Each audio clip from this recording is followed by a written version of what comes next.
I will officially launch the landscape myth busting class.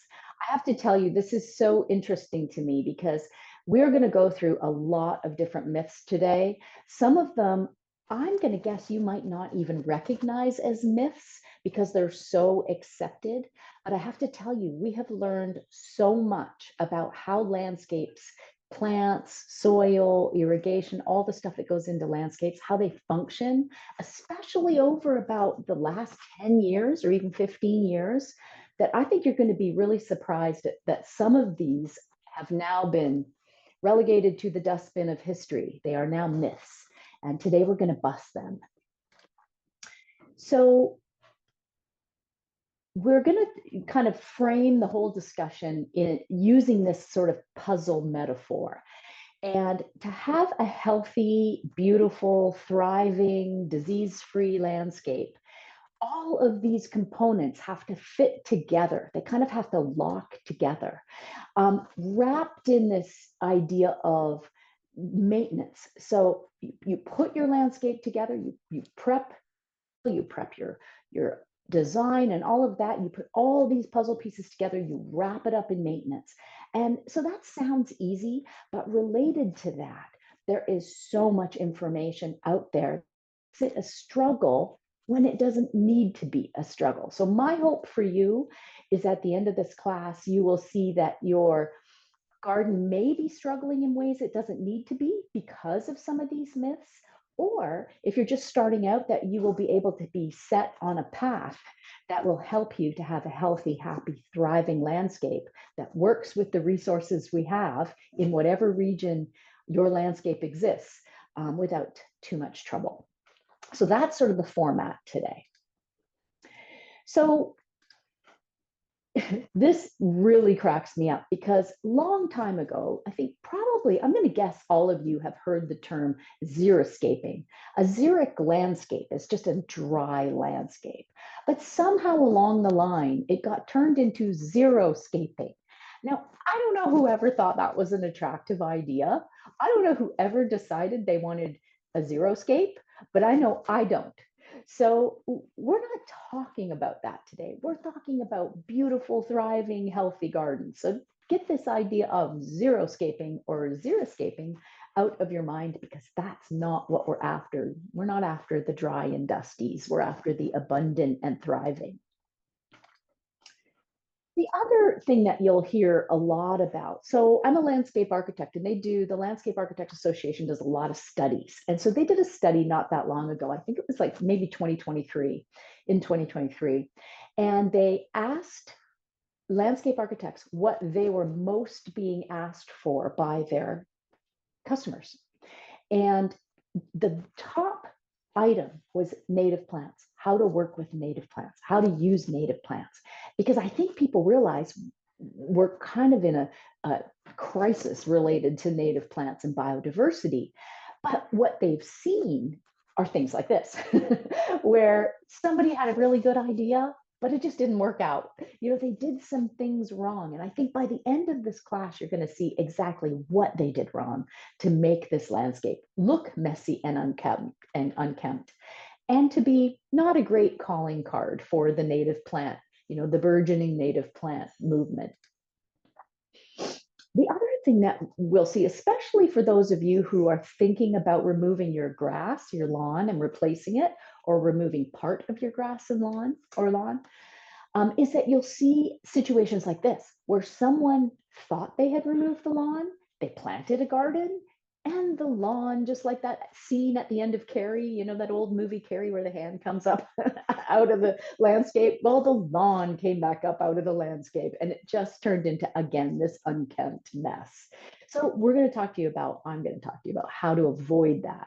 And again, it's all wrapped up with this idea that what we think is right isn't necessarily right. So we're going to look at how not to make that happen. For you is we want you to have a beautiful, thriving garden. We want for your neighbors to walk by and slow down and look at your garden and think, what's that? I want that. I want mine to look like that and act like that and smell like that. So that's what our goal is for you. Now, keep in mind that in this whole sort of myth busting world that we're going to talk about today, it doesn't mean that we have to sacrifice beauty to have a thriving garden. So, a thriving garden, any garden, no matter what the plants are, or what the color palette is, or what the hardscape is, it can all thrive, and it can all be beautiful, and it can all enhance our biodiversity and our natural world. We have many plants and strategies related to sunny gardens for those of you who are in the sun, and we have plants and strategies for shade gardens. We all know we need, in many of our communities, a little bit more shade. And many times I notice that people plant um, the same plants, regardless of whether it's sun or shade. And plants behave differently in sun and shade, as we know. So we're going to move forward and think about everything related to how to grow our plants correctly, how to bust some of those myths. But I will tell you that this whole class, and pretty much this whole series, is based on this idea called the watershed approach to landscape design. Sometimes it's called the watershed approach to residential landscaping. And what it means is that in conventional landscapes, one of our philosophies in conventional old school landscaping is we are going to drain all the water away. We're going to use plants that have, a low possibility of having a pest problem. We have lots of ideas about these conventional landscapes that we're going to find out shortly were really based on myth. But watershed-wise landscapes, they behave very differently. They're actually based on the way nature works. So there's 4 principles to the watershed-wise landscape that you can start implementing in your landscapes today to make them healthy and to behave more like nature, to behave more like a watershed, to emulate and mimic a watershed. And these 4 principles are how to create a living sponge. This is really important, a living soil sponge. So you're going to hear that word soil sponge or soil biome throughout this. But one of the really essential aspects of the watershed wise landscape is learning how to build it and learning how not to sabotage it. So we're going to talk about that. We're also going to talk about what a climate appropriate plant is. What does that mean to be looking for a climate appropriate plant? It seems really generic. Well, it's not as generic as you would think. We're also going to look at rainwater, the importance of using rainwater as a resource, all the ways that we can get ourselves not so dependent on irrigation, municipal irrigation water. Then we're going to talk about efficient irrigation, but we're not going to talk about it as a necessity. We're going to talk about it as insurance.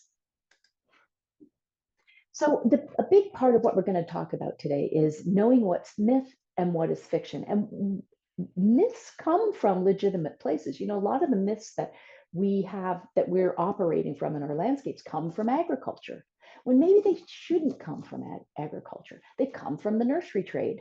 Well, maybe they shouldn't come from the nursery trade, because our home landscapes, even our neighborhood landscapes, our parks, they are nothing like the sort of confined environment of an agricultural field or a nursery environment. So why are we taking our guide from there? Maybe we should be taking it from something else and somewhere else. Maybe we should be taking it from ecology and not agriculture. So we're going to talk all around some of the myths, where they come from, and we're going to straighten it out and see what should happen instead. So our first myth is to talk about soil. Soil is everything to a plant. When we think of soil, most of us find it pretty mysterious. We don't really know what's going on down there. Is anything going on down there? But to a plant, it is its whole life.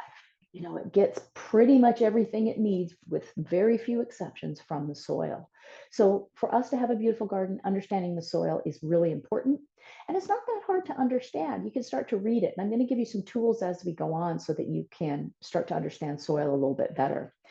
But what we think of as dirt is not soil. Dirt is not alive, and soil is alive. Soil is a functioning biome in its own right, just as the world above the soil surface is a functioning biodiverse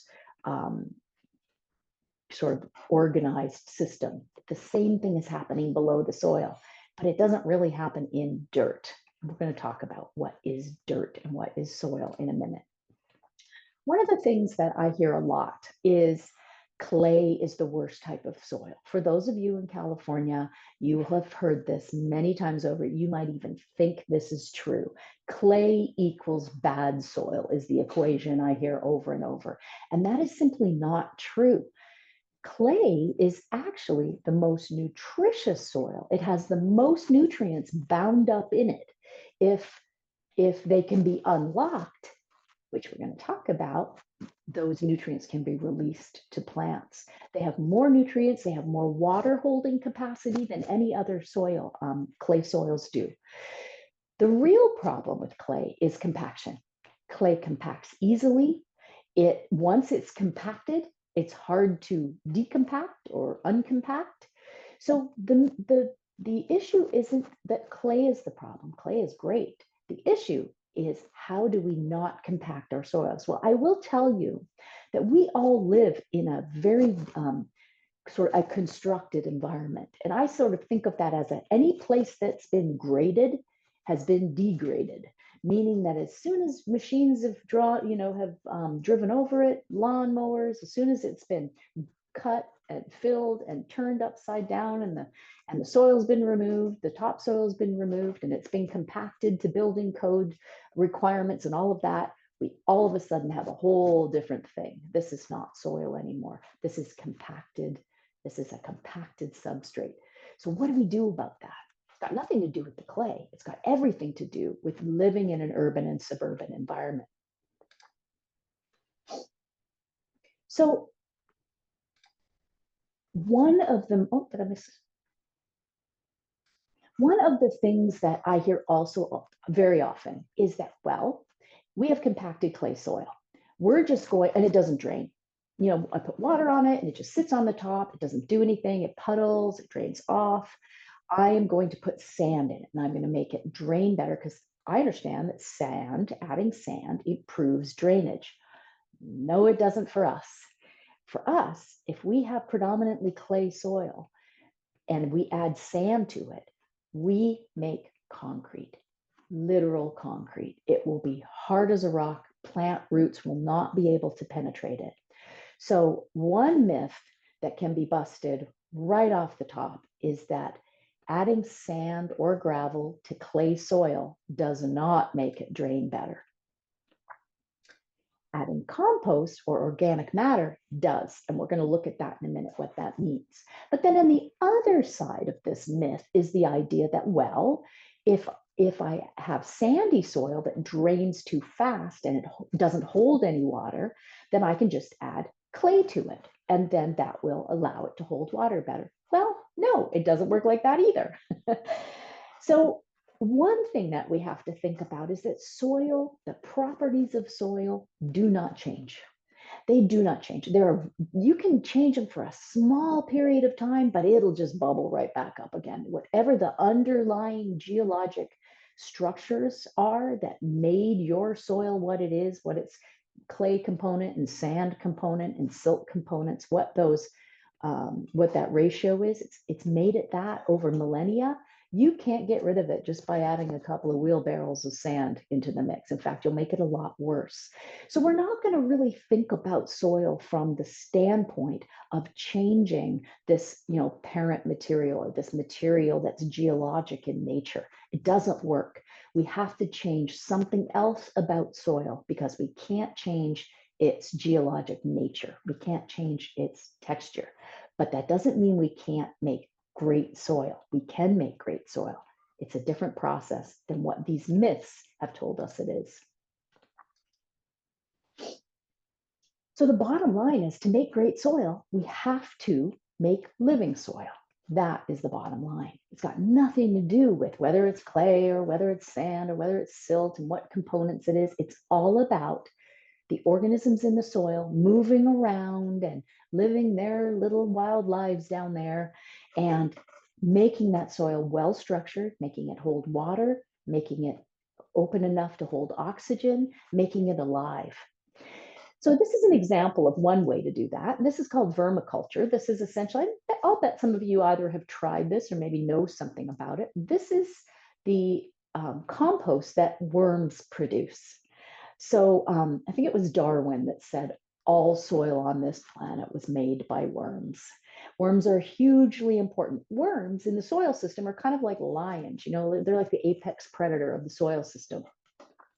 If you see worms in your landscape, chances are the worms have food. And if the worms have food, that means they have other organisms in there that they can eat. So that means all the lower levels that you can't see are probably thriving and intact. Now, this vermiculture is a great component to add to soil. Any compost is. This is a particularly good one because it's such a rich food source for all the other organisms that live in soil. So here's an example. These are tiny, tiny little soil sponge denizens. They live down there. We cannot see them. They are moving in soil. They need water to move. They create air pockets. They link soil together. They lock soil together in a way that allows it to function in a healthy way. And they transfer nutrients back and forth between themselves and into trees, plants, and shrubs. But I will tell you, a lot of science around the life in soil is relatively new. I was listening to a podcast just the other day about a leading bacteria scientist of a microbiologist who looked at bacteria. Her entire life has been studying bacteria. And the things that she's found out about it, no one has ever known before. And a lot of what she has found out applies to soil. So bacteria are the building blocks of soil. So if we're going to have good, healthy soil, we really have to understand that we need microbiology in soil, just like we need microbiology in our human body. And they all have different roles to play, and they all work with plants, and plants work with them to keep the system healthy. So when we talk about a living soil sponge or a soil microbiome, those are the residents of it. They live in it. So many people think when they go out and buy a bag of organic compost from the big box store or whatever, they think that what they're doing when they add it to the soil is that they are fertilizing the plants. Well, they're not fertilizing the plants at all. What they're doing is they're feeding all of those organisms I just talked about. The plants can't use this. They don't even care about this. But what they do care about is that as this compost is decomposed by all of those soil organisms, and those soil organisms excrete their various chemicals and various exudates into the soil, that the plants can then take it up. And what's more interesting is the plants in turn can also control which of those those tiny little microscopic creatures are living in and around their root zones. So keeping that pipeline of nutrients and the kind of chemistry that comes with these organisms, their exudates and the plant exudates, keeping them having some kind of conversation in the soil is really important. That's why we need to keep the soil open and uncompacted, is so that all this work can take place to keep the plants healthy. And you know what's crazy about that is nature does it by itself. It doesn't add all sorts of stuff. It just does it. So we can trust the plants and we can trust the soil. But because we're working with urban soils, because we're working with these soils that are degraded when we show up at our house, when we buy our house or when we move into our house, there they are. We have to recognize that they have the potential to be better, but they might not be. They might not have all those foods that we need to put there to build that relationship when we get there. So the bottom line to have a healthy garden is there is a formula. And that formula is you need compost, you need plants and plant roots, and you need mulch. We need all of those pieces to be successful. We need compost to feed the soil biome. We need the mulch to decompose and make foods, kind of like they bring the buffet to the party. And we also need the plants because they have the relationship with the microbes to create the sponge in the soil. So all of these things are really important in certain combinations, and we're going to talk about this in a minute, the plants are critically important. The diversity of the plants are critically important. So one thing I have been guilty of early in my career, so I've been designing gardens for about 30 years now, and you'll hear this a lot, and it's not necessarily untrue. So it does take eons to build soil from, with geologic processes like what we talked about earlier. But it doesn't take eons to build soil using the soil microbiome. It does not at all. I have seen soil changed very quickly from compacted, not great soil into soil that is thriving. I've seen it many times. Even some people who are in older landscapes and older neighborhoods, you will have seen your landscape. Maybe when you got there, it wasn't compacted. Maybe when you got there, the soil was functioning really well because it's had time to repair itself from when your house was built. So I've seen communities like that. Usually they're older communities, where that disruption has stopped. But you can make really great soil with a healthy, thriving microbiome relatively quickly. So it doesn't take hundreds of years. It might even just take potentially months. So here's one way you can do it in months. This is a method of removing grass. For those of you who want to transform your grass to a garden, this is one way to do it. There's a couple different ways that we're going to kind of smatter through this talk. But one way to do it is using this method called sheet mulching. It's fast, it's chemical free, it creates topsoil, and in the process, it eliminates this grass that you wanted gone anyway. And you don't have to haul the grass off anywhere. You don't have to do anything with the grass. You essentially compost the grass on site on your property, and in the process, you make healthy living topsoil. So that's pretty cool. So the way it works is it involves layering certain materials like lasagna, and there's a lot of good information about this that you can get. It's a relatively easy process. So think of a lasagna. You have the grass, you cut it really short, you lay a layer of compost over top of it, then you lay a layer of some form of a covering to block out the light. So it could be, some people use cardboard, some people use newspaper, some people use painter's paper.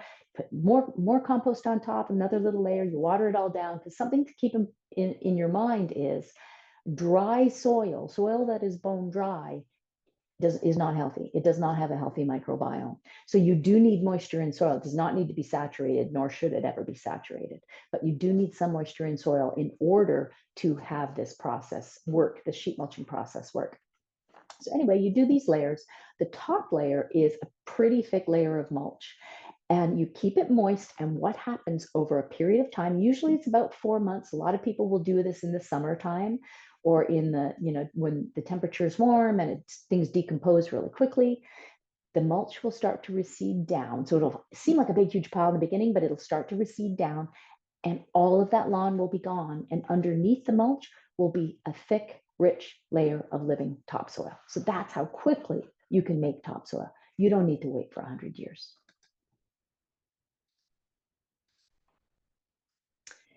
Another thing, so I work a lot with native plants. I used to work with a water agency program where we removed lawns and replaced them with native gardens. And we did a lot of them, a lot, over about a 6 or 7 year period. And so I know that this is a myth.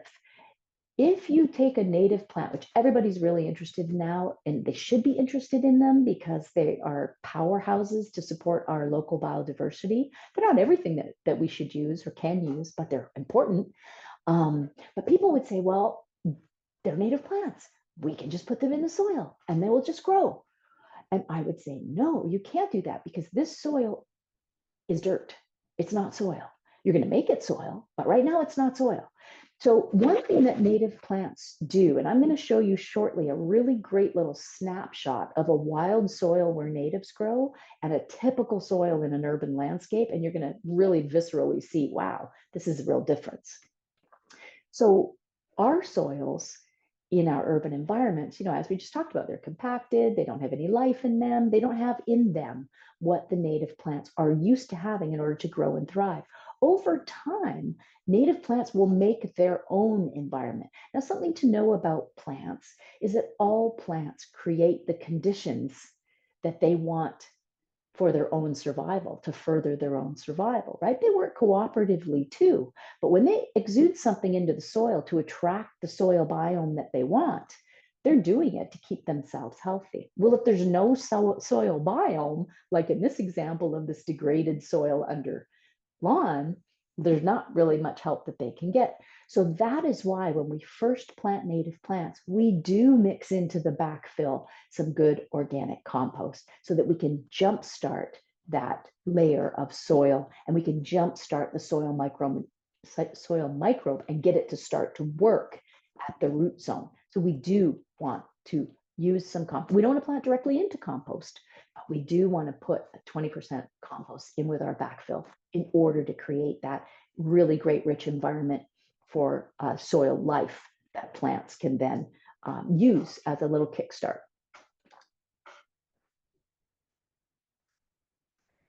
So most soils you'll find in your community are compacted, almost all of them. And most soils, they've had their topsoil stripped away. So when you're planting in your landscape, you aren't usually planting into topsoil. So once you add it back and then you add mulch on top, what you're doing is you're creating those conditions for the whole landscape to become a thriving soil microbiome. This is another good myth, and this still happens all the time. I see it all the time. Mostly in larger landscapes with contractors doing the installation, but I cringe every time I see it because I know they're taking bad and making it worse.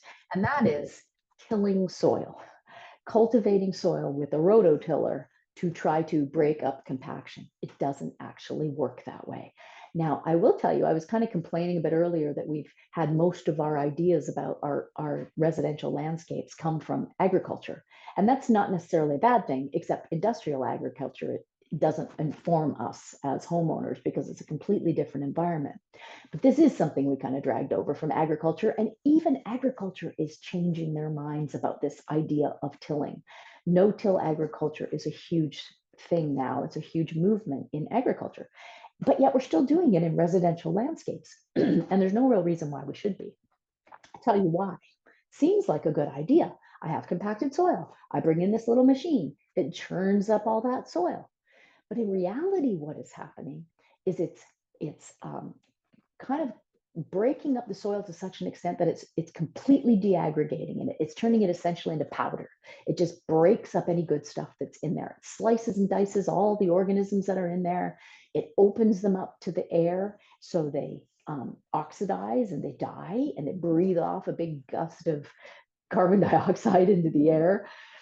These little tines that kind of bang down on the ground, they take that compaction from the top of the soil and they just push it down the depth of the tiller.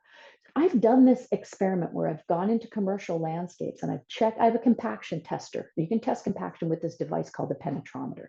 And I've gone into these landscapes after they've done this just to prove to myself, oh, yes, it is pushed down 10 inches. And lo and behold, that compaction was still there. It just became invisible, which is almost more dangerous. Anyway, so that's the second reason why you should never till. But the third reason why is because look at what this is doing to all those weed seeds that were under the ground. Weed seeds need light to germinate.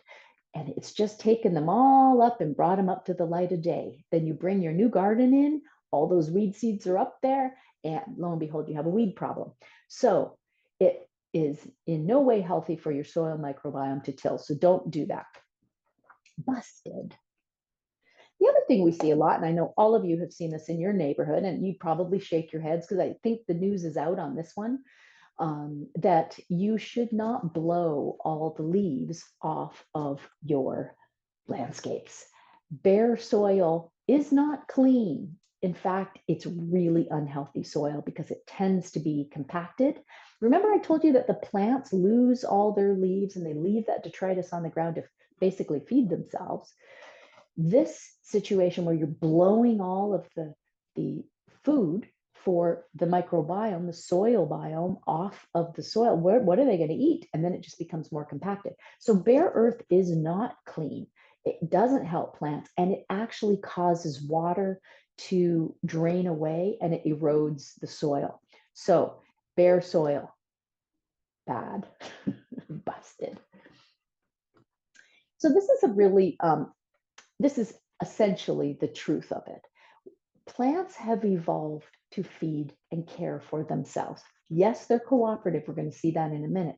But when they lose their leaves, when they lose their flowers and their petals, and they lay them in a carpet on the ground, I'm sure we've all seen many flowering trees where they lose their leaves and it's a beautiful pink or purple carpet under the plant. They do that so that they can feed their own soil biome, and all of the excretions from all these organisms and all the movement from all these organisms feeds them the nutrients they need. So it's this two-way street that happens when the plants lose their leaves. They signal for the organisms they want. The organisms come into the soil microbiome. They generate what the plants need for nutrients. Together, they all know how to build soil. So we need to leave the leaves on the soil. We need to leave the petals on the soil. When we pull all of those leaves off and we end up with bare soil, it kind of reminds me of that old magic trick where you're going to try to have this set dinner table with a tablecloth, and you're going to yank the tablecloth off without moving the dinner table, but in and moving the plates. But in this situation, you're going to yank the tablecloth off, and all the dinner is going with it. So when you take those leaves off, there is no food for that plant. So this is a really important truth about landscapes. Leave the leaves. Now, there's another thing, and I'm telling you, so much of this is new, which is really fascinating and interesting. And I think it's what makes people like me kind of doggedly go on in this world of landscape, because there are scientists out there doing amazing work and learning more and more as time goes on about how plants work and soil work. So this is a really good one. This is an example of, obviously there are leaves here, but there is I would say, sort of a common myth that you should always clean up flower petals from the soil. So if you have, like, say, a camellia, or you have, some sort of a flowering plant, that all their flower petals should be gone, because there will be a bacterial blight. Like, camellias are famous for camellia petal blight. Camellia petal blight will get into the soil, and then it'll just keep kind of regenerating through the plant. And you'll never, ever get rid of camellia petal blight underneath your camellias if you don't get rid of every single blossom. Well, do you know what's happening now is they are learning about this idea called natural pathogen suppression. And what that says is that diverse biology in the soil will outcompete camellia petal blight and other blights, which are usually fungi of some sort, some kind of fungal problem. But they'll outcompete it, and they will reduce the incidence and eliminate the incidence of that disease if you have a diverse soil microbiome. But what that means is you have to have a diverse garden. You have to have a diverse landscape with lots of different creatures in the soil. I do a lot of talking and classes and things about fire. Fire is such a really, really topical and interesting and scary subject. But I will tell you one thing that I hear often, and I feel like this is a myth that's really prevalent out there right now. This isn't an old school myth like tilling that we can pretty easily get rid of. This is a myth that's out there right now. And that is that plants and mulch contribute to fire.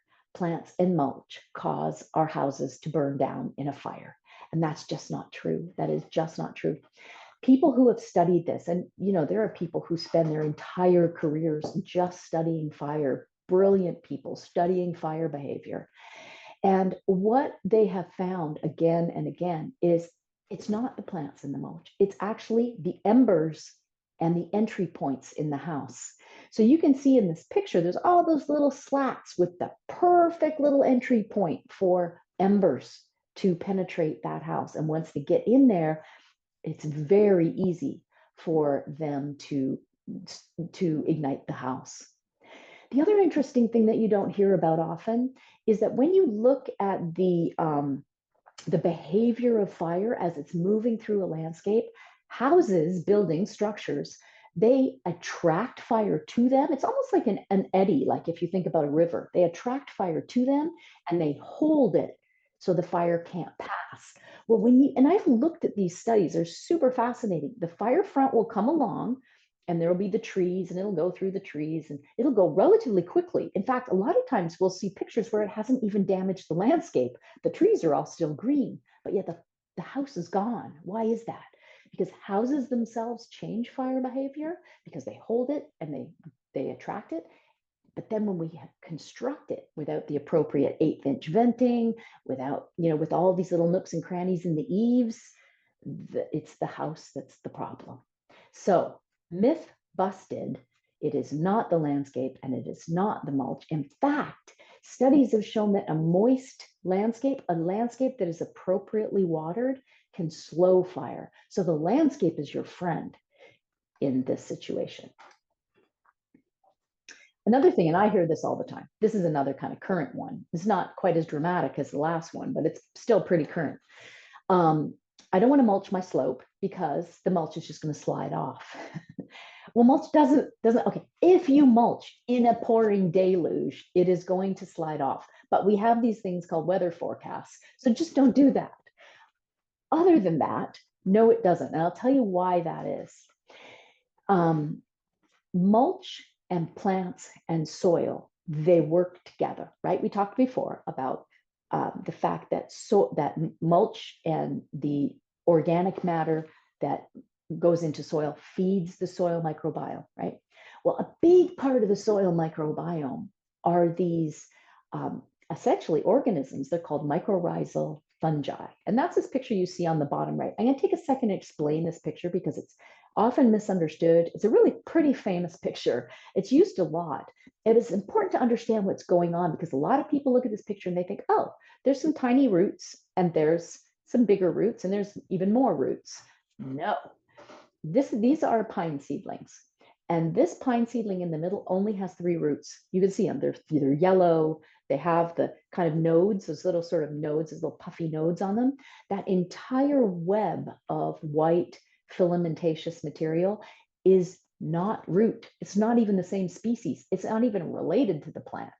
It is the fungal network that the plant has invited to attach to its roots, to literally attach itself to the plant. And the plant gives it a good reason to do that, basically feeds it. And it spreads out into the garden underneath all this mulch. And the thing about this mycorrhizal web is it is extremely good at decomposing wood. It's one of the few things that can decompose cellulite. Oh my goodness, cellulose. I wish, oh my God, maybe I should go mulch myself.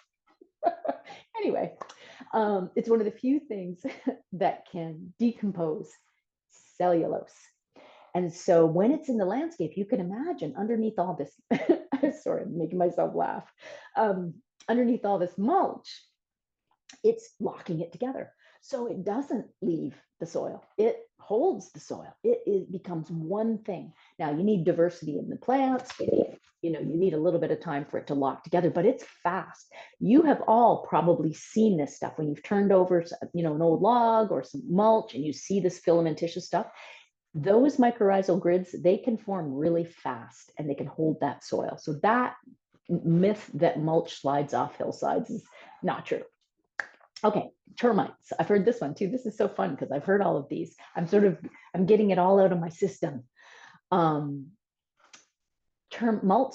Mulch causes termites. That is not true. There have been studies, again, that have compared mulch to gravel, and gravel has more termites. They can count more termites in gravel than they can in mulch. The termites might, run off and do their work in the mulch, but they come back and live in the gravel. So mulch does not attract termites. I'll tell you where that comes from. If you take mulch and you mound it into your house and you create essentially a ladder for not just termites, but could be anything, could be ants, it could be who knows what, to get up under that weep screed of your house, That is the problem, is having mulch piled against the house. So your house you have your siding, and then there's like a little divot, and then you have an exposed piece of your foundation. That little 2 inch, or I think it's usually 2 or 3 inches typically, a piece of exposed foundation should always be completely bare. You should never mound any mulch up against that, anything up against that. You shouldn't even mound plants up against that, because that does create a root. But that's the only thing you have to be careful of. You should use mulch, just keep it away from the house by a few inches. So the benefits of mulch, now that we've dispelled all these myths, the benefits of using mulch are that it cools soil, it locks that moisture into soil, it manages weeds. So there's two kinds of weeds. Some weeds grow up from underneath because the seeds under there germinate, and some weeds fly in because we've all seen the seeds flying through the air in late in the spring, or late in the summer. Mulch actually handles both of them. Not only does it block the light so that the weeds can't grow up from underneath, but on top, it doesn't give them the substrate they need. It discourages them from germinating. They don't have what they need to germinate on top of the mulch. So mulch just is a great thing all the way around. And as it decomposes, which we want it to do, we don't want mulch to just sit there forever and ever and ever. That's not why we're putting it there, and we don't want that kind of mulch. We want it to slowly decompose so that it feeds the soil. Now, keep in mind, you want to grow a full landscape. You do not want bare soil. You do not want mulch landscapes. So applying this mulch is not going to be this ongoing thing forever and ever where you're constantly putting mulch down. The plants will eventually supply their own mulch, and the plants will cover the ground. So the mulch is oftentimes for new gardens or gardens that are just growing in.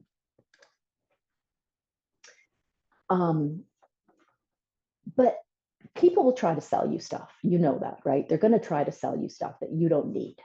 Here's some great examples. I'm going to start with dyed mulch. That's on the bottom left.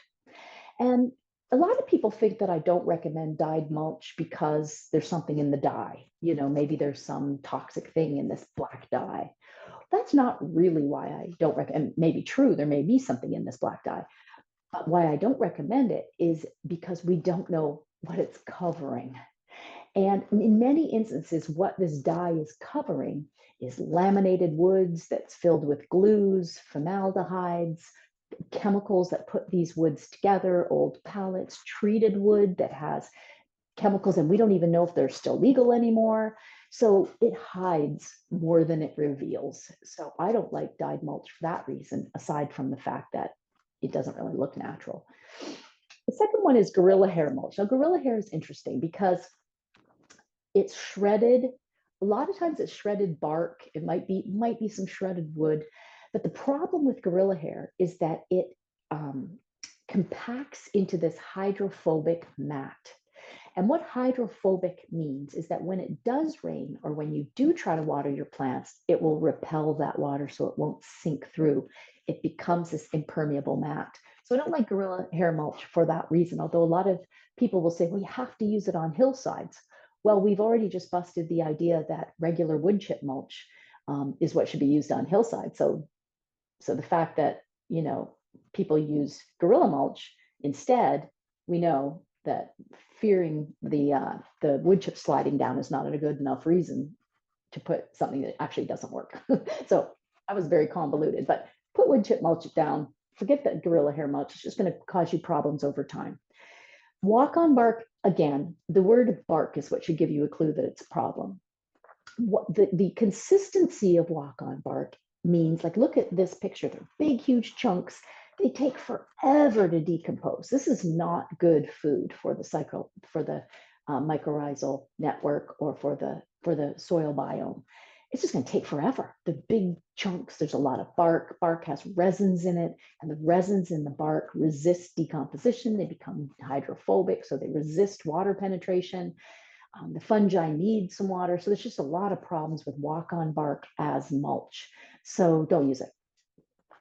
And the worst, the pièce de résistance of stuff that people shouldn't be selling you is rubber mulch. We have gone to landscapes that sadly we have actually refused to work on because the soil was made so toxic by the rubber mulch that it literally wouldn't be a place where you could even grow a plant. And I didn't even want the people that we work with working there. It was so smelly and there was so much stuff in the soil. So rubber mulch, just because we don't know how to get rid of our old tires, does not mean they belong in your yard. So turn down all rubber mulch in your yard. It's hot, it's smelly, it decomposes, or it doesn't decompose actually at all. It leaches chemicals. So all of that, don't you feel lighter? I just feel lighter now that we know we don't need to use any of that. It's just like, oh, a breath of fresh air just drifted through. What should we use then? Good question. Well, we should use a medium to small wood chip mulch. And you can really, it's not like a really important scientific thing. Look at the mulch. If it's wood chips and not bark, if you can imagine that when it rains, the water will go through it. So it has nooks and crannies. It's not going to compact like gorilla hair. It's going to go through it, nooks and crannies, and reach the soil. It's going to be something that will not be hydrophobic, that will still get moist, and the microbiome will be able to, work on it and chew it up and decompose it and turn it into good soil. So arborist clippings are really good for this. But a lot of us, if we don't have arborist clippings or don't know where to get them, you can also buy mulches. Just look for this consistency, small to medium, make sure it's wood and not bark, and just envision that you need for the water and the microbiomes to be able to use this material. This is a pretty good picture. So here's another myth, and I love this one because I have personal experience of this one. A few years ago, well, a lot of years ago now, and honestly, maybe 15 years ago, I managed a public garden. And it was a public garden, a nonprofit, meaning we had no money. So we could not afford, it was 3 acres, which is pretty big. We could not afford to bring in this super Cadillac high, fancy mulch from the fancy mulch place. So, but we still needed mulch. So we had a local arborist who agreed to just come and drop mulch in our driveway. So he would come, and we had no choice about what we got. I would have loved oak leaves. Could you please bring me oak leaves? But no. Could you please bring me some awesome nitrogen fixing plant? No. I got eucalyptus. I got pine. I got magnolia. I got carrot wood. I got all the plants that are supposed to be allelopathic. They're supposed to kill your garden. Allelopathy is this scientific principle that says that certain plants have the ability to excrete substances, which is true, that hinder the development of other plants, usually the seed germination. So a lot of times these allelopathic plants will excrete through their leaves and through their roots these substances that stop other plants from germinating. So that sounds super scary. And that's where this myth comes from, is this idea of allelopathy. But I'll tell you what the truth of it is. It doesn't happen. So I had all this stuff brought to our garden. I had all put on the ground.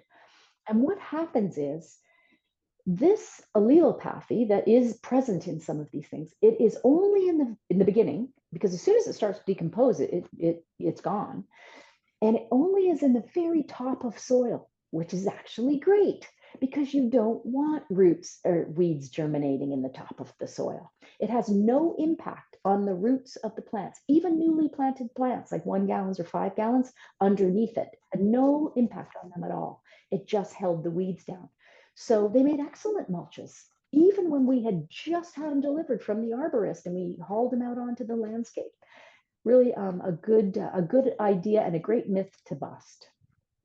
All right, we're going to move on to rainwater. This is also a really good series of ideas, especially thinking about drought. One of the ideas around rainwater capture says that since most of you are in California, we don't get enough rain, therefore we can't capture water. But that's just simply not true. We get billions and billions of gallons of water. In fact, just coming off of a 1,000-square-foot roof, we get 620 gallons in an average rainstorm, a 1-inch rainstorm. So we have plenty of water. The other myth that happens that people talk about is flooding. Well, flooding is not because we capture rain. Flooding is because we drain rain and then we concentrate it all together in one place. So it's actually lack of water infiltration that causes flooding, not infiltrating water on site. So this is what infiltrating water on site looks like. This is rain gardens that where we create this ability for water to infiltrate soil. They're not ponds. They don't hold water for a period of time. You're not going to have standing water. This water, the goal of this idea is to slow spread and sink water in the landscape, to bank water in soil. It is not to create a lake in your front yard. In fact, it can't create a lake in the front yard. That's not how it works. Another myth is that we have to make our swales and rain gardens look like creeks, dry creeks. Well, we may like that. I like that, but it's not necessary. We don't have to do that. That's just a design choice. It works the same way, whether we just contour the land like here with these carex grasses in an invisible swale, or if we have a dry creek. Oh, this is a good one. It takes a week for mosquitoes to go through their whole life cycle and to cause a problem to, lay eggs and hatch and all of that stuff and cause a problem for us. This water doesn't even stand for, a day. So it's highly unlikely to impossible that you're going to create a mosquito problem in a rain garden swale situation. All right, next one, rain barrels. Rain barrels are usually too small to collect enough rain to water your garden. Simple as that. What their purpose is to slow spread and sink water. You can use that water for your garden plants. It has no antibacterials. It is pH neutral. It has no chloramine or chlorine or anything like that. It's great for your container plants. You can unload it onto your fruit trees, but it's never going to water your whole garden. It does serve to slow water down, though. That's a really great benefit of rain barrels. The other myth is that our landscapes are permeable if they're not hardscape. Anywhere that's not hardscape is permeable. Well, we already know that's not true. We've already looked at that. Mostly it's not, just because of the various things that we do to soil and the soil that we get to begin with, particularly in lawn. Now, we can make turf lawn more permeable by dethatching it and aerating it and adding compost. And this is an important thing to do if you have lawn or you're going to keep lawn for whatever reason. Make sure you make it permeable. It'll save water. It'll be healthier. So lawn is virtually always compacted. All right, we're going to switch over to plants, which is kind of probably the part you've all been waiting for. Probably the most important myth around plants is that it needs nitrogen, potassium, and phosphorus to grow, NPK, and it doesn't. In fact, there was a really good study done a few years ago by one of the universities that showed on tomato plants, the tomato plants that had synthetic fertilizers had more pests and diseases than the ones that weren't fertilized. So if you feed the soil microbiome, it will give the plants everything they want. You don't have to feed it synthetic fertilizers. Only regionally local natives should be used. There's a lot of confusion around natives. I work with natives every day. I'm used to the ideas around natives. So I hear this one from the native enthusiasts all the time, that you can only use them if they're native to your zip code. And that is just not true. And that's excluding too many people from using natives. You should, most of our communities don't have enough natives. We've cleared them all out of our community. So you should have a percentage of natives. And a lot of people say the percentage should be 70-30. So 70% somewhat native to our region, which is, wherever you are within a certain zone. It doesn't have to be your zip code. It's actually much larger than that. It's an ecoregion. But that other 30%, or even, a little bit more, can be from all these other Mediterranean climates of the world that have a similar climate to us, in that they're winter wet and summer dry. Plant the plants that you love. Don't forget about the natives and weight it towards natives, because that helps our biodiversity. But you should absolutely have the plants that you love from other places also. And this is a term that really has always kind of bothered me, which is drought tolerant. Many plants that they claim to be drought tolerant actually just look so bad when they're suffering from drought that you wish they would just die, that you're not tolerant of their drought tolerance. So I think that you can kind of dispel this word, get this word out of your vocabulary. There are plants that are low water. That's different from drought tolerant. Low water plants still look healthy when they are irrigated less. And the other thing that's interesting is again, a relatively new study, that we are watering plants just way too much. we're watering things like roses far more than we need to. The study that I saw, they watered their roses once every 40 days. They watered them correctly and they watered them fully, but they didn't need as much water as even the researchers thought they did. This is really a particular myth around native plants that we can only plant in fall. Well, I'll tell you, it's easier to plant in fall, and that's just a fact because the weather's cooler, the rains are starting to begin, they're beginning. But a lot of times you're limited to the plants in the nursery that grow best when you plant them in fall. If you don't plant it any other time of year, you're really going to limit yourself because a whole crowd of fantastic plants come out in the spring, and then there are other plants that come out in the summer. So you can plant at different times of the year. Just make sure you understand what the plants need. And then a big one for us too, I don't know if this is the same, but you probably have your equivalent of a ficus. Really, really invasive roots. So ficus don't make good hedges. They are really problematic, so don't plant those. And this is in a similar vein. A lot of people really love ice plant. They say, oh, it's a beautiful plant. I want to grow it. It's a slope erosion control plant. And actually, this myth was busted a long time ago because what actually happens is it has a very tiny root system and has a really big biomass above the soil, and it drags the whole slope down. So it does the opposite of what people think it's doing. Instead, if you plant some regionally local natives that are used to having tap roots and really dense root systems, they can hold your hill like nobody's business. And then a lot of people have this idea because they've seen these drought tolerant native gardens that get no water and no care, that natives are scraggly. Well, that's not true. They're not scraggly. They can be beautiful all year round. And then another myth is that grassroots have to be shallow. Well, grassroots don't have to be shallow. It's all about compaction. As we said in the beginning, grassroots can be incredibly deep. And then I see this a lot too. People water too close to the trunk because they think that's where plants take up water and that's where their roots are. And actually, that will kill a plant, kill a tree in particular. Trees do not take up any water within 2 feet of their trunk. A big tree like this, it takes up all its water at the periphery of its root zone, which is oftentimes aligned with the canopy or outside of the canopy. So you really want to water out in that canopy area, never close to the trunk. And then another myth is that grass should be mowed short. Well, I want you to think about the fact that every single time you cut a blade of grass, you are damaging the plant, right? You are giving it a reason to have to heal itself. So allowing it to grow a little bit longer not only shades the ground better because the grass is longer, but it also gives you a healthier lawn.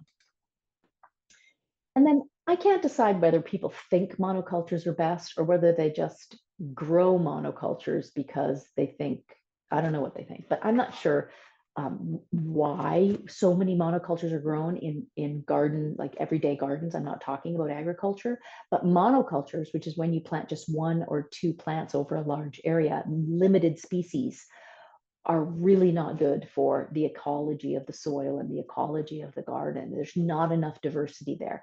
As a general rule, more diversity is always better, and less diversity will always lead to problems.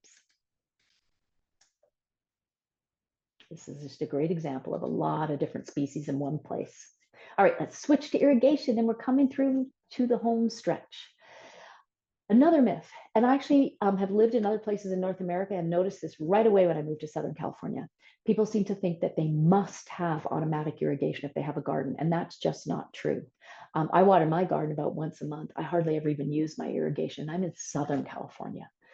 So it's not necessary. It's insurance, and you have to water your garden during the establishment phase, the first 3 months, and then the first 6 months, and then getting it through the first summer is really important. But if you just pay attention a little bit, you can definitely, especially in a smaller garden, you can plant climate adapted plants that don't require in-ground irrigation. For people that do require in-ground irrigation, these are the typical irrigation systems you're going to see. The nozzles you're going to see or the emitting devices. Drip, inline drip is on the left. Rotary nozzles or rotating nozzles, bottom right, and fixed spray, the least efficient of all the irrigation systems, is on the upper right. But depending on when plants are installed, they will require water during establishment. So you do have to think about it. This whole idea of drought tolerance only applies after they've been established. And even then, there's many plants that still will not be able to go without water in a drought time. But keep in mind too, when you build the soil sponge, you'll see it out in nature. You could go in nature for, I went out in nature in October and hadn't had rain forever. And there was no drought stress on these native plants out there because they have a different strategy to deal with water. This is another one. Some people say that spray is more like rain because the leaves need to be hosed off. This is kind of a bit fuzzy because I have to say, after the fires the other year, a couple of years ago, or maybe it was even last year, our entire landscape was coated with dust. So yes, I sprayed off my plants because they need their stomata to be able to breathe. They can't be choked out with dust and dirt. But on the other hand, they really need water at their roots, not on their leaves. That's not where they take in water. And then the other thing is a lot of people will say it's easy to convert spray heads like this one in the ground over to drip. And it's actually a lot more complicated. You're going to need a contractor to help you or a gardener. And you will probably and very likely need to change out your valves because these systems do not work the same way. The new low flow, low pressure systems do not work the way the old high flow, high pressure systems used to work. So you can't just jerry rig a low flow system onto high flow valves. It doesn't work. And then the other thing that's important is to not set and forget your timer. Make sure that in September you reduce your timer watering by 50%, or you could even turn it off after we get the first rain. But as soon as that weather starts to cool, reduce it. And then one thing that's really important is to not over irrigate in spring because we have water in spring. We have usually a lot of water in our soils in spring. So don't over irrigate in spring. And this is a really important myth that people look at a dead plant and assume automatically it died of drought. Usually, in most instances, it actually died of overwater. Many plants, especially native and climate adapted plants, they die very slowly from drought. They die very fast from water. And then in this weird twist, we tend to water them more when they look sick. And they were sick because they got overwatered, and then they get more sick and then they die. So it's kind of a crazy catch-22, but plants will tell you what's wrong. And if they're suffering from drought, it's going to be a very slow process. If they're suffering from overwater, just feel the soil. You'll feel it. The other thing is that oftentimes we'll water we won't water deeply enough. We'll sprinkle the top. We think it looks wet, but lo and behold, you dig down even a quarter of an inch and it's bone dry. It takes a while for that soil to move, that water to move through soil. So you cannot judge a soil's moisture content just by looking at it.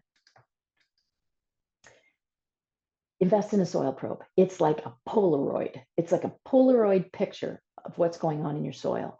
The one on the left, the example on the left, is about 16 inches or so, maybe it's a bit more than a foot, was underneath a lawn. And you can see all the problems of lawn compaction. The one on the right was in a wild grassland. And you can see what Mother Nature does when she's left to her own devices. Really good soil. That is a thriving soil sponge. Another myth, watering at night, never water at night. It causes powdery mildew. Well, we all know it rains at night. So that is an easy myth to dispel. It's the problem with powdery mildew is usually because of airflow. And a lot of times it's more of a culture problem. It's how the plant is being grown. It's not watering at night that made it come. Okay, and the last few slides, one myth about lawn removal is, oh, I'll just let my lawn die and then I'll be able to remove it really easily. Not so fast. When that lawn dies, it is really hard to move. It is tough and the roots are still intact, but if you remove all that thatch, but the roots are still there, all that lawn's going to magically reappear with the next rain after you're irrigating your new garden. So we don't want that. Without the decomposition, the dead grass forms a thick, tough thatch that resists removal. So just letting your grass die is not a good way to remove lawn. And a lot of people think oh, I'll put mulch down. That'll save me a lot of water and it'll help with, any drought, any future droughts. Not the case. It creates heat. It creates dryness. It kills the soil biome because remember, you need plants to have healthy soil. If there's no plants, you don't have healthy soil, and then you have more of a heat problem later on. And then decomposed granite, honestly, so many problems with decomposed granite. I can't even tell you. It's a weed magnet for one thing. Compacts really easily. It's not a great mulch. It's a very high maintenance material. I would never tell my clients to mulch with decomposed granite. And then honestly, I could go over another hour just talking about artificial turf. It leaches all sorts of chemicals into the environment. It gets hot. Finally, it's breaking through that artificial turf is actually a problem and that we shouldn't plant it. Because in reality, even the people who use it know that it's plastic and it's just like putting plastic bags in your front yard. And we all know there's a problem with plastic. So why would we coat our front yard in it other than all the biodiversity problems it causes? I'm going to let you look at this later, but there's so many articles on all the problems caused by artificial turf. I know it's really tempting, but it's not worth the trouble. Then this is an important one that makes sense when you think about it, that fewer plants require less water. Well, that's not true because all that open exposed soil, or in this case, DG, just dries that landscape out so fast. Nothing's shading it. There's no life in it. So it actually requires more water than if it would have been completely planted, which is counterintuitive, but true. All those plant roots, all that soil biome, they hold water. And you can see this is a great example. The only one of these pictures on the far right that has a plant in it is the coolest. It's the coolest. So if we're worried about urban heat, we really want to keep plants of any sort on the ground. So yeah, droughts. We know that droughts are coming back. Don't think just because we had a rainy year, which we didn't this year, by the way. Well, at least down here, I think maybe Northern California had a lot more than we did, but it's going to come back. It's cyclical. So you really have to plant for tomorrow. You can't plant for today. And we have no idea what will happen next year. But if we're ready, we can still have a thriving, beautiful garden no matter what. And then the last little section is about removing lawn. We don't need herbicides to remove lawn. In fact, if we use herbicides to remove lawn, a lot of times it creates more problems in the soil and can create more downstream problems than the lawn created by far. So here's how you can remove lawns. We remove many, many, many, many lawns this way, and it's called a sod cutter. And what it does is it just takes the top of the lawn and the thatch. It leaves the soil, and you roll it up. You can compost it at the green waste facility. It has no chemicals in it, so it's a fine material to be composted. And this is a really important one. Many, many gardeners still tell people they have to put down weed fabric, and weed fabric, it creates a barrier to the soil microbiome, that soil mulch connection. So we know that it's gotta not work. And then cut your weeds. Don't pull them, because if you pull them, you're just going to unearth more weed seeds to the light. And if you cut them, they're eventually going to biodegrade back into the soil microbiome. So there are no maintenance gardens. These gardens, though, if you practice these activities, you'll find that they are going to lead to a healthy, thriving garden. Not a no maintenance garden, but certainly a low maintenance garden. One really important thing to bust right away is we have to stop treating our trees like this. I see this a lot. This is a personal pet peeve. We over prune our plants, especially trees. It's a testament to their resilience that they can even handle this and grow back, but it takes a lot out of them. So only prune your trees if they're diseased, deranged, or dead. That's it. Do not prune them habitually on a calendar. And then bugs are actually our friends. We need bugs in our landscape. We need insects in our landscape. They are the ones that handle the problems. They are the ones that provide us food. So we need to flip our attitude about insects and welcome insects into the garden, welcome their interactions with our plants. And then weeds, again, we don't like weeds maybe, but they're a sign that we can, first of all, grow plants. And a lot of times they're a sign of what is happening in soil. Weeds are very deliberate in how they arrive and what they do and why they're there. And so, for example, the dandelion, it's there to break up compaction. Some are there because they can tell us that there's high nutrients in the soil, that there's nitrogen in the soil. Maybe we want to put a vegetable garden there instead. But the most important thing, take the weeds out. I'm not saying keep the weeds, but I am saying multiple species are the way you're going to have a really good, healthy microbiome. And I think, pest control is kind of a little bit out of control, I think. We don't need to do as much of it as we do. And we're damaging the environment. So a well-maintained garden will take care of its own pest control. So we need to switch how we think about these things. Humans don't know better. For millions of years, think about this. Humans have been around for, a couple 100,000 years. Nature's been around for millions and millions of years. It's figured it out much better than we will ever figure it out. So that is the landscape myth talk today. And all of the myths have been busted. Please take a look for the next classes that we have coming up on roses and daffodils and how to work with the traditional landscape. Well, that was amazing. So what I would love to, there were a couple of questions that I think would be nice to, I mean, I answered them behind the scenes, but I think they would just be nice for people to be able to, for everyone to be able to hear that information. As you and I were talking in the beginning, a lot of people don't even realize that the information that they are getting is potentially inaccurate. And my goodness, there's a lot of misinformation out there. So I'm going to ask, let's see, we've got some questions. Yeah, of course, they come in now. All right, we're hearing bravos and thank you very much. So the first question was one I actually wasn't quite sure how to answer. So if you have insight, we will start with that. And someone asked about using neem oil for powdery mildew. And I didn't know if you had any experience. I mean, when I get powdery mildew, I usually just replace the plant. But I could see how, there's a vested interest sometimes in keeping them. So what are your thoughts on that? I get asked about neem oil all the time. So I have to say that I don't use pesticides in my garden. I use alternative methods. And neem oil is still is still a pesticide. It still does have an impact on the landscape. So I would say, as a general rule, if it is if you were going to use something like that on powdery mildew, I would do some things first before I resorted to that. So one thing I would do is open up that plant, let it circulate. Depends how bad the powdery mildew is, but also be very targeted with it, because the problem with all of these kinds of products is they do damage the helper organisms as well as the thing you're trying to get rid of. So none of them are really benign.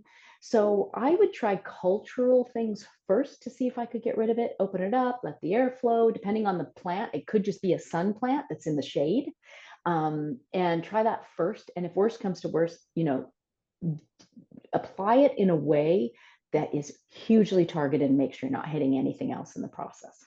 Yes, I think that's because this sort of generic spraying everything is just not a great practice. All right, so it was interesting. There were a couple of people, so we spent a bit of time talking about building up the health of the soil and how important sheet mulching was.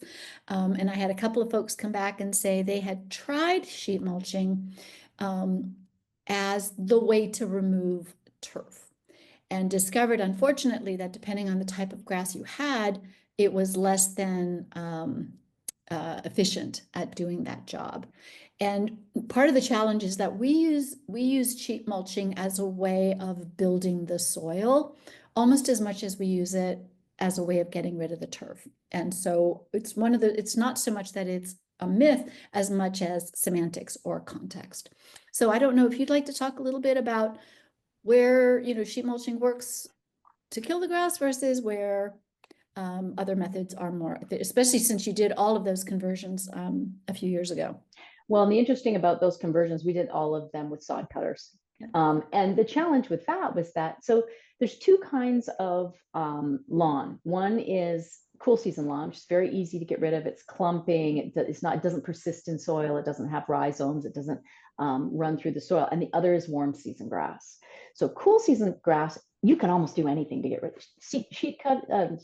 Sod cutters get rid of it really quickly and easy. It doesn't come back. Sheet mulching does.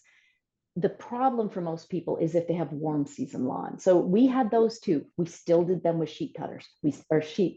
Sod cutters. We still use the mulching practices. But what we did with those ones is we called it spot sheet mulching. It did not come back whole scale, like full scale for us. It still didn't come back in many places because the culture changed. But what we did was in places where it did come back, we would keep cutting it and we would sheet mulch it in place literally for years, 3 years. Yeah. It wasn't that hard because it wasn't something we had to keep doing. We just had to leave it there, make sure that it was covered. And then when the plants grew up, it didn't take over. It has to be managed. Yeah. People will tell you the only way to get rid of it is herbicide. I mean, I've heard that many, many, many times, and we didn't want to do it that way. So we treated it as a post-establishment management problem and not let's just solve this in one day, it's all over and done with, which is what you can do with cool season lawn. That was just our experience. Yeah, no, and the same thing for us. We had done the whole Lawn Be Gone project, and it was so frustrating because you do have to stay on top of it. Even with the sod cutting, you have to stay on top of it. There were a couple of folks who came back, and I feel terrible at how frustrating that experience must have been, thinking that they could sheet mulch on top of a warm season grass and that would take care of it. So it is definitely a good point that when we refer to sheet mulching in future classes, that we are clear that there's sheet mulching that builds soil, and then there's sheet mulching that kills grass, and it depends on the type of grass that you have. So yeah, that's a good point. Yeah. It's just yeah, we live, we learn, we do better. All right, so I'm going to ask you a couple of my questions, which is, you are a huge fan of native plants. Mm-hmm. And even though in this webinar, we talked about native plants, and we also talked about how alternatives are also, you can definitely include both in the garden. But you are passionate about native plants, and I thought this is an opportunity to share why you think they have such an important role in our landscapes. Well, for me, I think there are a couple things. I notice there's so many things that they do. They have the ability to exclude weeds in a way that I don't see other landscapes are able to do. So that's one reason I love them. I think the main reason, I think our biggest issue right now in all of our neighborhoods and communities is biodiversity loss. Birds, insects, small mammals, and native plants actually do make a difference. They do make a difference because that whole energy transfer from the soil all the way up the trophic levels, it is based on native plants. So when you take whole neighborhoods and you wholesale change them into Australia, you just cut that whole trophic process, the energy transfer, you just cut it off. So for me, I feel like it's really important to reestablish that connection with nature. It's not fair to them that we haven't. So that's sort of why I feel passionate about it. Plus, I really love them. Like, I have to tell you, even in the summer, my husband said to me last year, "Wow, these are native plants. I can't believe our garden looks this good." So even he falls for these myths, right? Yeah. Yes, exactly. Yeah. Exactly. But you do have to water them. But I water once a month. That's it. Yeah, me too. All right, so then one other question. So I don't know how many myths we actually covered tonight. Oh gosh, so many. So many, but if you could narrow it down to, some of your absolute pet peeves, worst myths that you encounter, what do you think? Do you have I any? have to say, one of the worst ones for me that is like no one wants to go on a walk through my neighborhood with me anymore is the cutting of the trees. Cutting during nesting season, cutting on a schedule for no apparent reason. There's nothing wrong with this tree. Pruning them incorrectly, leaving these big, truncated limbs all over the place. That's a huge pet peeve myth for me. We way over prune our trees unnecessarily. And then I guess I think the natives are native makes for scraggly gardens. That is really a persistent myth. I mean, look, I don't know whose garden that is behind you, but I see some native plants in there, and that's beautiful. Yep. So it doesn't have to be that way. And I think that people need to break out of that and find good examples of gardens that they can emulate where that hasn't happened. Yeah, yeah. And I think part of the challenge is when we do these conversions, people don't understand that it's just about the plants. So they lump native plants with putting it in dirt and then overwatering it and then feeling like, well, native plants were the problem Yeah. when it's not the problem. So it really is this whole stepping back and understanding the bigger picture in order to get a successful garden, regardless of what you're putting in. True, Marianne. Can I just mention one quick additional one that Of now that I'm course. thinking about the fire myth, that it's Mhm. plants and mulch that cause the fires. And that's just not true. Yep. It's just not true. Yeah. Yeah. It's made us afraid between the combination of I don't want to get stung by a bee. I don't want to, I don't want my dog to eat the iris or the hydrangea. We have become so afraid of Yeah. the natural world. We are, You know, and I teach my students about biophobia all the time. Like it starts in childhood. yeah, And yeah, I agree with you. yeah. So, I guess, I mean, we've talked a lot about it, but if you were to summarize tonight's class, what you would want folks to walk away with, or, for us as we go out and put this class out into the world for other people to hear, is there a big message there that you would just like to leave us with? I would give you the big takeaway that I give my students, and that is that our models for how we design and maintain a landscape have to change. They're in the middle of a big shift right now. You know, landscape architecture, landscape design used to be a fine art, just like architecture. And it just moved in the last couple of years over to a science, a STEM field. And so what we need to understand is that we're working with ecology. We're not working with agriculture. We're not working with nursery floriculture. We're working with ecology when we're working with a garden. And so we need to think like nature and we need to use nature as our guide. I think that's the big one for me, is that it working with nature as opposed to against it makes all the difference in the world. It really does. Trust nature, trust the plants. Yes. And you'd actually spoken to that about how, pay attention, see the clues. They get and it didn't even occur to me that plants that need water and die do that slowly, whereas the plants that are overwatered die quickly. And it was like, oh, that's good. I will have to remember that.